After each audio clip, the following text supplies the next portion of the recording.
कृपत मात रुज व्याकुल रोगी, वेद न दे सुनहु मुनि जोगी। एहि विधि हित तुम्हार में ठयऊ, कहीं अस अंतर हित प्रभु भयऊ। हे योगी मुनि सुनिए, रोग से व्याकुल रोगी कुपथ्य मांगे तो वेद उसे नहीं देता। इसी प्रकार मैंने भी तुम्हारा हित करने की ठान ली है। ऐसा कहकर भगवान अंतर्धान हो गए। माया विबस भये मुनि मूढ़ा, समुझ नहीं हरि गिरा निगूढ़ा। गवन तुरत तहाँ ऋषि राई, जहाँ स्वयंवर भूमि बनाई। माया के वशीभूत हुए मुनि ऐसे मूढ़ हो गए कि वे भगवान की अगूढ़ वाणी को भी न समझ सके। ऋषिराज नारद जी तुरंत वहां गए जहां स्वयंवर की भूमि बनाई गई थी।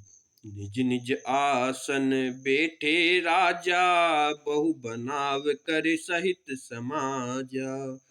मुनि मन हरस रूप अति मोरे, मोहित जी आनहि बरहि न बोरे। राजा लोग खूब सज धज कर समाज सहित अपने अपने आसन पर बैठे थे। मुनि मन ही मन प्रसन्न हो रहे थे कि मेरा रूप बड़ा सुंदर है, मुझे छोड़ कन्या भूलकर भी दूसरों को न वरेगी, अर्थात पसंद करेगी। मुनि हित कारण कृपा निदाना, दीन कुरूप न जाई बखाना। सो चरित्र लगी काहू न पावा, नारद जानि सबहि सिर नावा। कृपा निदान भगवान ने मुनि के कल्याण के लिए उन्हें ऐसा कुरूप बना दिया कि जिसका वर्णन नहीं हो सकता। पर यह चरित्र कोई भी न जान सका। सबने उन्हें नारद ही जानकर प्रणाम किया। रहे तहाँ दुई रुद्र गुण, ते जानई सब बेऊ। विप्र वेश देखत फिरहि, परम कौतुकी ते उसियावर। रामचंद्र जी की जय शरणम, जय जय सिया राम, जय जय हनुमान। संकट मोचन कृपा निदान। वहां दो शिव जी के गण भी थे। वे सब वेद जानते थे और ब्राह्मण का वेश बनाकर सारी लीला देखते फिरते थे। वे भी बड़े मोजी थे। जेहि समाज बेटे मुनि जाए, हृदय रूप अहमिति अधिकाई। तहाँ बैठे महेश गण दोऊ, विप्र वेश गति लख इनको। नारद जी अपने हृदय में रूप का बड़ा अभिमान लेकर जिस समाज में जाकर बैठे थे, वे शिव जी के दोनों गण भी वहीं बैठ गए। ब्राह्मण के वेश में होने के कारण उनकी इस चाल को कोई न जान सका। करहि कुटी नारद ही सुनाई, निकी दिनी हरि सुंदरताए। रिजहि राजकुंवरी छवि देखी, इनहि भरहि हरि जानि विशेषी।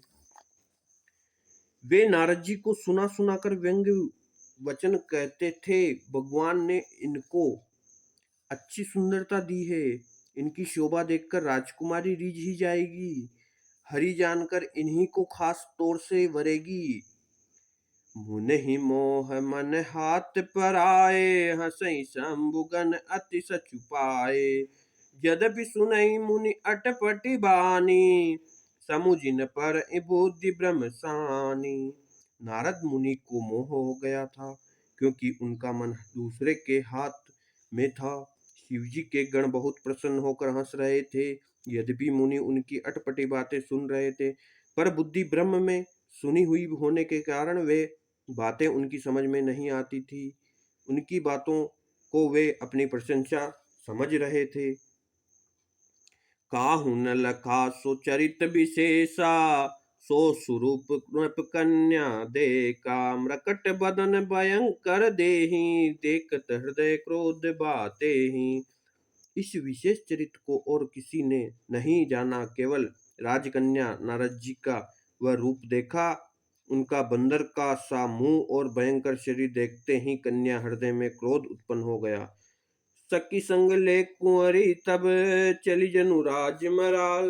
देखत फिर महीप सब, कर सरोज जय माल। सियावर रामचंद्र जी की जय शरणम। तब राजकुमारी सखियों को साथ लेकर इस तरह चली मानो राजहंसिनी चल रही है। वह अपने कमल जैसे हाथों में जयमाला लिए सब राजाओं को देखते हुए घूमने लगी। इससे आगे का वर्णन अगली कथा में। जय श्री राम।